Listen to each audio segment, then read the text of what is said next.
अल्लाह के नामों के बारे में स्टडी करना, उन नामों के सीक्रेट्स को जानना, उनकी रूह को पहचानना, ये मैं समझता हूँ कि मैंडेटरी है आप सब के लिए। 99 नेम्स खोल कर कभी उन्हें पढ़ें, उनको समझने की कोशिश करें कि इस नाम का मतलब क्या है, इसका इम्पैक्ट क्या होगा। हर नाम का आपकी लाइफ पे कोई ना कोई इम्पैक्ट है। अल हकीम का इम्पैक्ट क्या है हमारी लाइफ पे? अल हकीम means the most wise, full of wisdom. अब हमें सूरह कहफ में एक वाक़या मिलता है कि खिज़र अलैहिस्सलाम और मूसा अलैहिस्सलाम जब सफ़र पर गामज़न थे तो मूसा अलैहिस्सलाम ने देखा खिज़र अलैहिस्सलाम ने कश्ती में शगाफ डाल दिया, जिस कश्ती में वो सफ़र कर रहे थे, यानी एक होल क्रिएट किया और कश्ती डूब गई, सिंक कर गई। तो मूसा अलैहिस्सलाम चूँकि प्रॉफिट थे, नबी थे, उन्हें गुस्सा चढ़ा। उन्होंने कहा ये आपने क्या किया, ये गरीब आदमी की कश्ती थी, आपने जो है वेस्ट कर दी।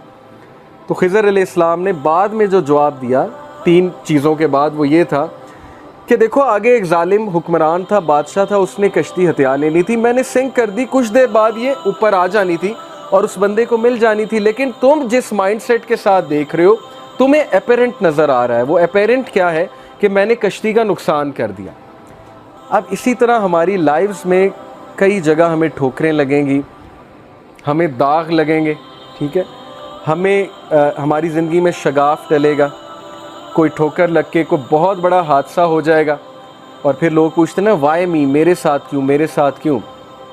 कुछ तो हमारी गलतियाँ होती हैं, बल्कि मेजॉरिटी हमारी गलतियाँ होती हैं। सूरह यूनुस में है, चैप्टर 10 वर्स 44, अल्लाह कहते हैं अल्लाह इंसान पे जुल्म नहीं करता, इंसान खुद जुल्म करता है अपने आप पे, डिसीजंस गलत लेके। उसे पता है सही क्या गलत क्या। अगर उसने कुरान नहीं पढ़ा तो एटलीस्ट उसकी फितरत उसे बताती है, सिक्स सेंस बताती है चीज़ गलत है।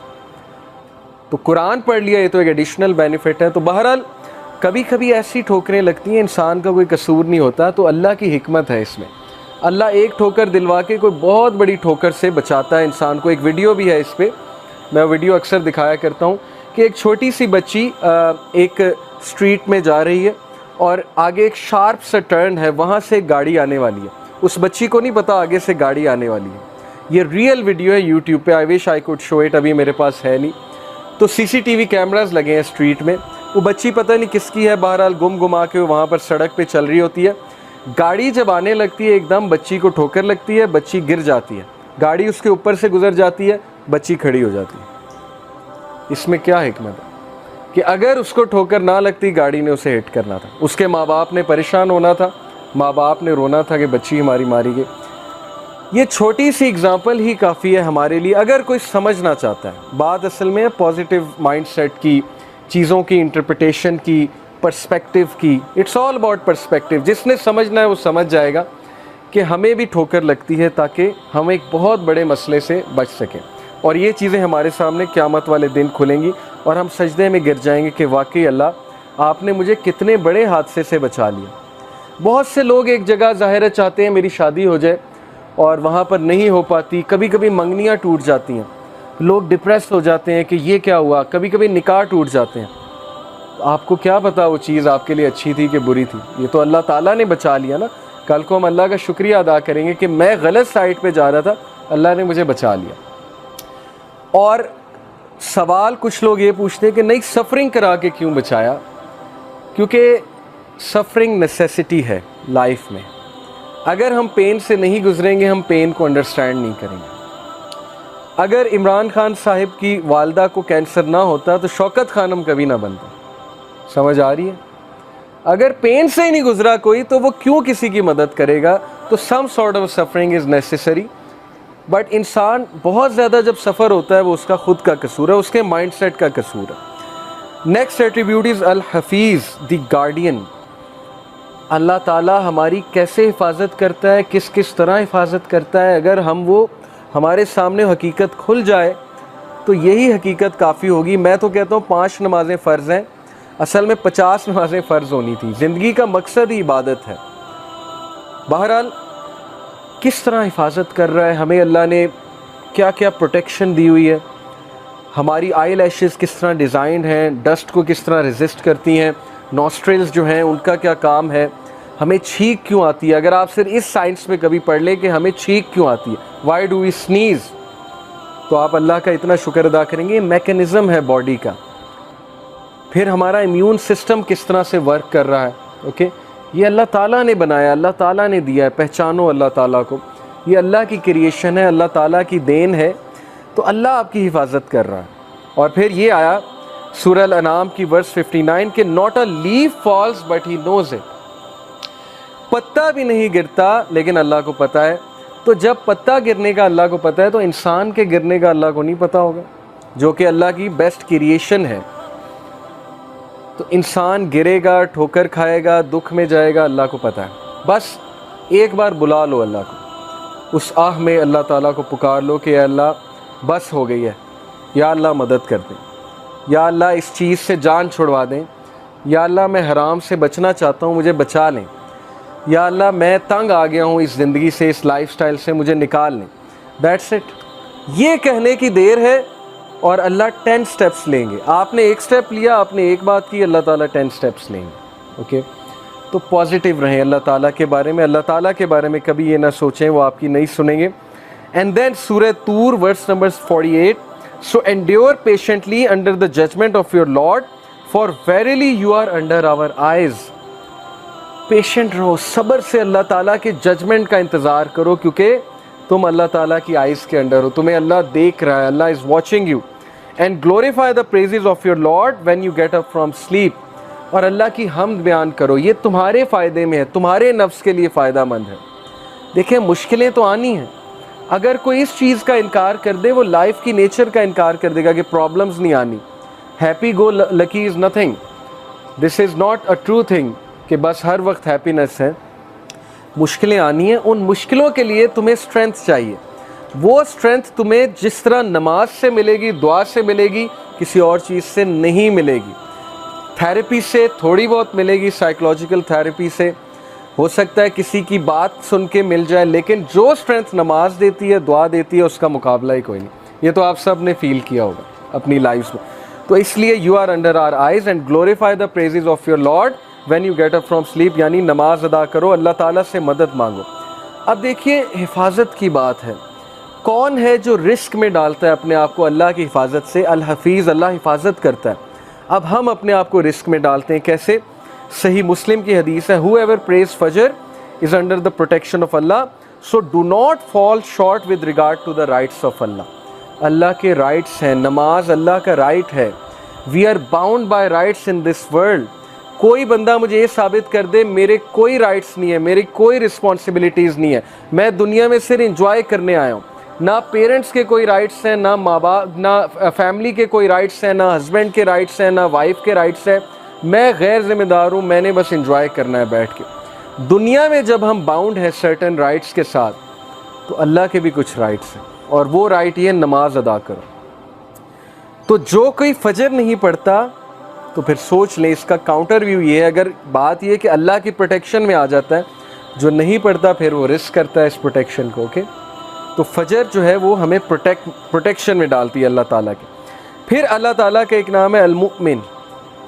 अल-मुमिन का मतलब है the granter of security, secure करने वाली ज़ात। और जब हम सिक्योर करने वाली ज़ात से इनसिक्योर हो जाएं तो फिर इससे बड़ी बदकिस्मती और क्या है। जब बच्चे को मार पड़े या जब बच्चे को ठोकर लगे तो वो माँ के पहलू में जाके, आपने देखा होगा, सिक्योरिटी लेता है, माँ के दामन में जाकर वो हिफाजत लेता है, उसे सिक्योरिटी फील होती है माँ को गले लगा के। पेरेंट्स कितनी बड़ी नेमतें हैं कि नहीं हैं। हमें जिस तरह पेरेंट्स समझ सकते हैं दुनिया में और कोई नहीं समझ सकता। जैसे आज से कुछ साल पहले एक भाई था, उससे बात हो रही थी, तो उसने कहा कि अली भाई मेरे ये मसले हैं, लेकिन आप, मुझे डर है आप जज करेंगे मुझे। मैंने कहा नहीं, आप खुल के बयान करें, खुल के बताएं। बहरहाल वो बताता गया, हम सुनते गए, मैं सुनता गया। तो बाद में मैंने उसे कुछ काम डाउन किया, कुछ एडवाइस की, तो वो इतना हैरान हुआ, कहता आपने मुझे जज ही नहीं किया। तो मैंने कहा सोचो, मैं मखलूक हूँ, अगर मैंने जज नहीं किया तो अल्लाह ताला इनफाइनाइट टाइम्स, यानी तुम अल्लाह से डरते हो, अल्लाह से बात शेयर करते हुए डरते हो। इंसान तुम्हें जज नहीं कर रहा, अगर तुम्हारा दोस्त अच्छा है वो तुम्हें जज नहीं कर रहा, तो उस दोस्त का खालिक कौन है? अल्लाह ताला है। तो अल-मुमिन, सिक्योरिटी कहाँ से लेनी है? अल्लाह से लेनी है। किसके दामन में जाके आपने छुपना है? अल्लाह के दामन में जाके छुपना है। अल्लाह की हिफाजत सबसे बड़ी हिफाजत है। और फिर अल्लाह का ये एट्रीब्यूट अल-वकील। अल वकील का मतलब वकालत करने वाला नहीं है, अल वकील का मतलब है डिस्पोजर ऑफ अफेयर्स, अफेयर्स को डिस्पोज करने वाला।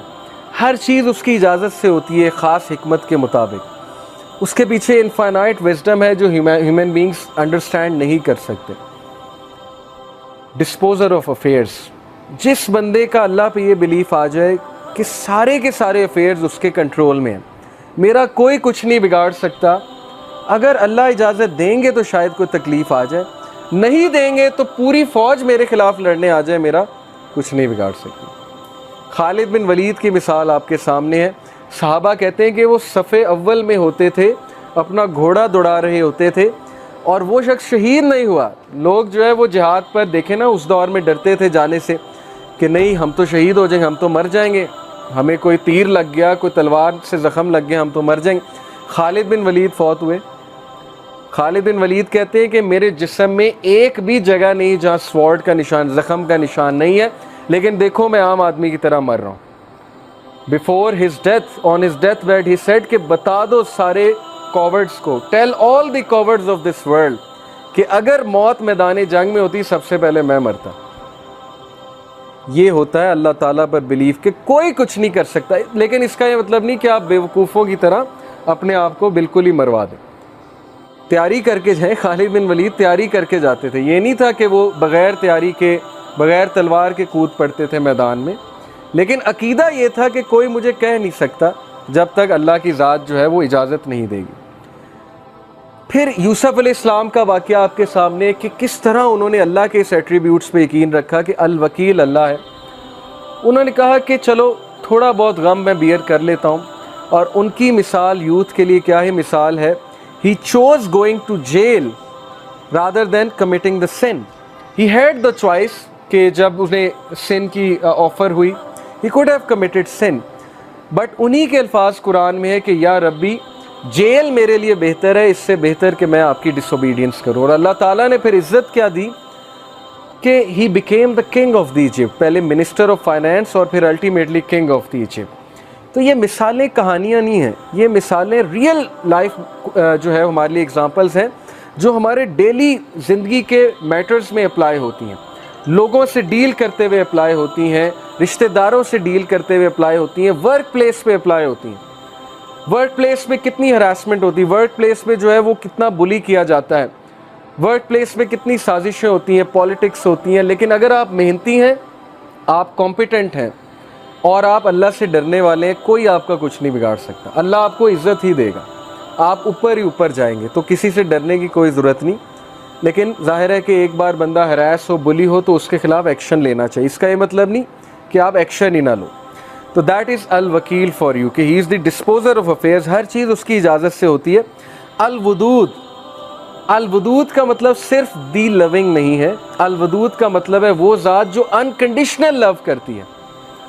हम दुनिया में कंडीशनली चलते हैं हर एक के साथ, ये बात आप माने या ना माने कि कोई ना कोई यूज़ एसोसिएट होता है, किसी से दिल लगाने का या किसी से दोस्ती करने का। अगर कोई यूज़ नहीं तो ये यूज़ है कि मुझे इसकी कंपनी चाहिए, मुझे इसकी ज़रूरत है, ये भी एक यूज़ है।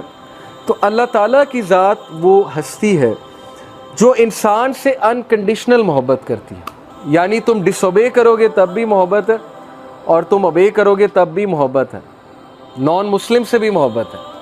इसीलिए तो मैसेज भेजा, वरना तो कोई गैर जिम्मेदार टीचर होता और कहता भाड़ में जाएं नालायक स्टूडेंट, मेरा इनसे क्या लेना देना। कुछ टीचर्स ऐसे होते हैं ना, वो कहते हैं बैक बेंचर ठीक है, फेल होते हैं तो होए, मुझे क्या। तो this is how life is designed कि अल्लाह ने अंबिया को भेजा, हमें समझ दी कि ये भी मेरे बंदे हैं, इनको जाकर बताओ कि ट्रुथ क्या है, हक क्या है, सच क्या है। तो ये है अल्लाह का अनकंडीशनल लव। अल्लाह नॉन मुस्लिम को भी रिज़्क़ देता है और दबा के देता है अगर वो मेहनत करे। ऐसी हस्ती के लिए टाइम ना निकालना, ये फिर इंसान का बहुत बड़ा लॉस है। एंड देन दिस एट्रीब्यूट, ये एक आयत मैं आपके सामने रखता हूँ। Verily it is Allah who causes the seed grain and the fruit stone to split and sprout. He brings forth the living from the dead, and it is He who brings forth the dead from the living. कौन है जो बीज में से, नन्हे से बीज में से पौधे को फाड़ता है और निकालता है? सख्त तरीन ज़मीन में से, कभी आपने सोचा है मिट्टी सख्त होती है, उसमें से कैसे बीज फोर्स करके निकल आता है? अल्लाह कहते हैं कौन है, मैं हूँ। तो जब अल्लाह सख्त ज़मीन में से नरम से पौधे को निकाल सकता है तो सख्त हालात में आपको भी मुकाबला करवा सकता है। कितनी मोटिवेशन है। लोग घुटने टेक देते हैं कि नहीं नहीं मुझ पे मुसीबत क्यों आई, मेरे पे क्यों मसला क्यों आया। क्या पता अल्लाह ने आपसे कोई काम लेना, क्या पता अल्लाह आपको as a soldier and a commander तैयार कर रहा है सोसाइटी के लिए। नबी से ज़्यादा मुश्किलें किस पर आई हैं। एक मुश्किल ख़त्म हुई, दूसरी, दूसरी ख़त्म हुई, तीसरी, तीसरी के बाद मल्टीपल, चौथी, पाँचवीं, छठी। इमेजिन कर सकते हैं आप कि जिस टाइम मैक्सिमम सपोर्ट चाहिए अबू तालिब की, उस टाइम उनकी जो है वो फौत हो जाती। जिस टाइम मैक्सिमम सपोर्ट चाहिए अपनी वाइफ की, उस टाइम वाइफ फौत हो जाती। तो क्या सिखाया नबी सल्लल्लाहु अलैहि वसल्लम को और उनके थ्रू हमें कि सिर्फ अल्लाह पे डिपेंड करो। अल्लाह की ज़ात रहेगी, कांस्टेंट है। बाकी माँ बाप हैं, वो उन्होंने भी चले जाना है एक दिन, हर किसी ने चले जाना है एक दिन। लेकिन अल्लाह के साथ मामला ठीक है तो फिर अल्लाह माँ बाप के साथ भी मिलाएगा एक दिन, और अल्लाह ताला दुनिया में भी अच्छी ज़िंदगी देगा। तो ये मिसालें हमारे लिए कि डरो नहीं। हम जब पौधे को निकाल देते हैं सख्त ज़मीन से, तो हम तुम्हें भी निकाल देंगे किसी डिफ़िकल्ट सिचुएशन से।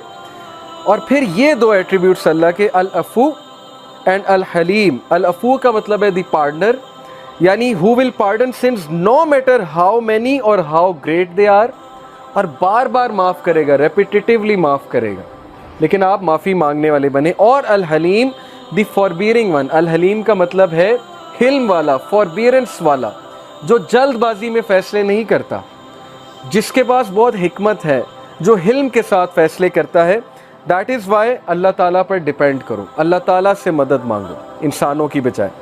एंड देन अल मुहैमिन और अल मुहीत। अल मुहैमिन का मतलब है the watcher over his creatures. और आप हैरान हो जाएंगे कि अल्लाह ताला हर इंसान को किस तरह वॉच कर रहा है। Who manages the affairs of his creatures, guards them from harm and provides sustenance for all of them. This attribute reminds us that God is forever watching over us and doing what is best for us all. ये एक अलग बात है कि हम खुद अपने लिए कोई मुसीबत ले आते हैं, लेकिन वहाँ से भी अल्लाह निकालता है। ये मैंने खुद अपनी लाइफ में विटनेस किया है कि बार बार इंसान अपने आप को फंसा देता है एक सिचुएशन में, फिर अल्लाह के पास जाके ही रोता है कि अल्लाह फंसा बैठे हैं, अब निकाल लें।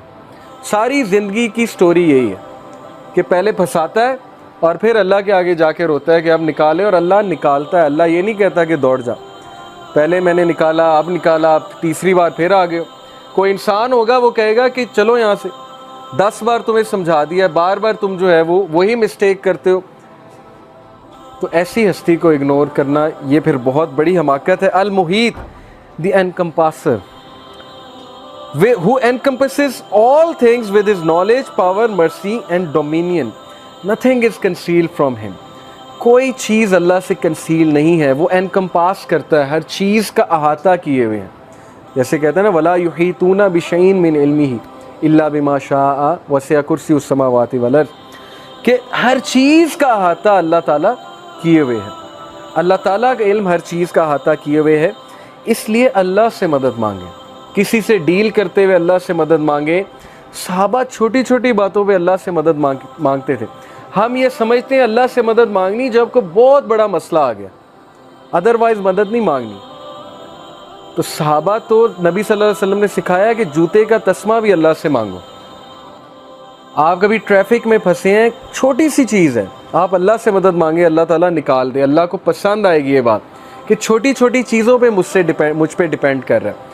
आपने कोई मेड रखनी है, किसी के साथ डीलिंग करनी है, अल्लाह से मांगे कि अल्लाह ये अच्छी मुझे सिचुएशन मेरे लिए क्रिएट हो, कोई फ्रॉडिया ना मिले मुझे, कोई ऐसा वैसा बंदा ना मिले जो कल को मुझे नुकसान पहुंचाए। बिकॉज अल्लाह अहाता किए हुए है कि कौन अच्छा है कौन बुरा है। तो अल्लाह से मांगे।